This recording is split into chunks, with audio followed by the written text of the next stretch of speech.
Bismillahirrahmanirrahim. Assalamualaikum warahmatullahi wabarakatuh. Alhamdulillah wassalatu wassalamu ala Rasulillah wa ba'd. Ma'asyiral muslimin jamaah.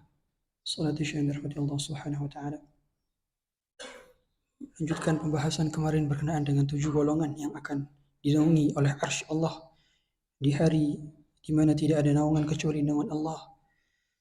Yang selanjutnya adalah rajulun qalbuhu mu'allaqun bil masajid, yaitu seorang lelaki yang mana hatinya terpaut dengan masjid.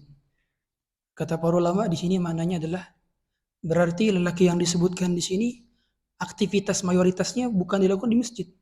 Dia keluar mencari nafkah tetapi hatinya tertinggal di masjid. Tandanya dia rindu dengan masjid. Dia rindu kapan menaruh sendalnya di luar masjid. Dia rindu kapan sujud di masjid. Dia rindu berjamaah ke masjid setiap waktu. Dan ini dibuktikan ketika dia mendengarkan azan.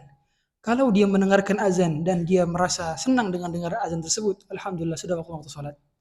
Berarti tandanya hatinya terpaut dengan masjid. Sebaliknya kalau hati kita terasa ya sudah azan, berarti kita belum menaruh hati kita di masjid. Makanya Nabi SAW menjadikan salat itu sebagai qurratu ayun. Qurratu ayun itu penyegar mata, kemudian penenang jiwa. Makanya Nabi SAW ketika merasa tertekan karena hinaan dan cacian dari kafir Quraisy, Nabi SAW menyuruh Bilal untuk azan. Ya Bilal, arihna bis salah. Wahai Bilal, istirahatkanlah kami dengan salat. Jadi dijadikan sebuah kenikmatan aktivitas salat itu. Masya rajulun qalbuhu mu'allaqun bil masajid. Kemudian selanjutnya adalah rajulun tasaddaqa bi sadaqatin fa akhfaha hatta la ta'lamu shimaluhu ma yunfiqu yaminuh. Yaitu seorang yang bersedekah dengan satu sedekah sampai-sampai sedekahnya tidak diketahui oleh tangan kirinya. Tangan kirinya tidak diketahui apa yang telah diinfakkan oleh tangan kanannya. Maknanya dia sedekah secara sembunyi-sembunyi. Berusaha supaya orang lain tidak melihat. Bahkan tangan kirinya pun tidak melihat apa yang dilakukan oleh tangan kanannya. Makanya kita kalau mampu untuk bisa bersedekah tanpa ada orang melihat, lakukan. Meskipun terkadang sedekah ketika lihat orang-orang banyak, itu pun termasuk yang satu hal yang baik juga. Karena untuk hal motivasi, para sahabat juga ketika mereka mensedekahkan, terkadang mereka sembunyi-sembunyi, terkadang mereka ketika dilihat oleh orang, agar mereka juga bersemangat dalam berinfak.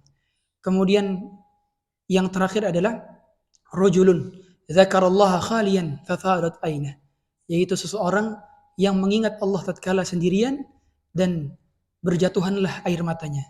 Di sini katanya fafadat ainah. Fafadat itu sampai air matanya itu menetes ke tanah.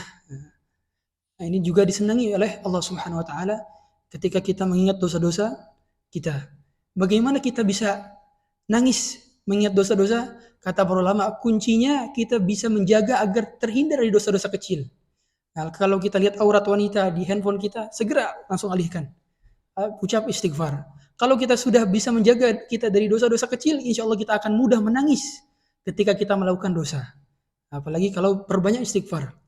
Fafadat aina di sini, dia berarti tandanya sedang sendiri. Kata para ulama, maka dianjurkan kita memperbanyak sendiri dan kita menangis ketika sendirian. Kalau kita tidak bisa menangis, maka tangisilah ketidakbisaan kita dalam menangis tersebut. Nah, makanya juga kita juga meminta kepada Allah Subhanahu wa taala agar diberikan kelembutan dalam hati. Karena orang yang lembut hatinya biasanya dia mudah tersentuh ketika mendengar ayat-ayat Allah. Meskipun dia tidak paham maknanya.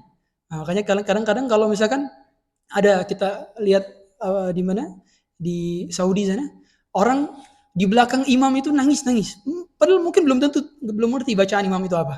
Tapi karena tersentuh dengan kalimat-kalimat Allah, sehingga Allah membuatnya mengingat dosa-dosanya. Dan itulah yang membuat dia juga menangis.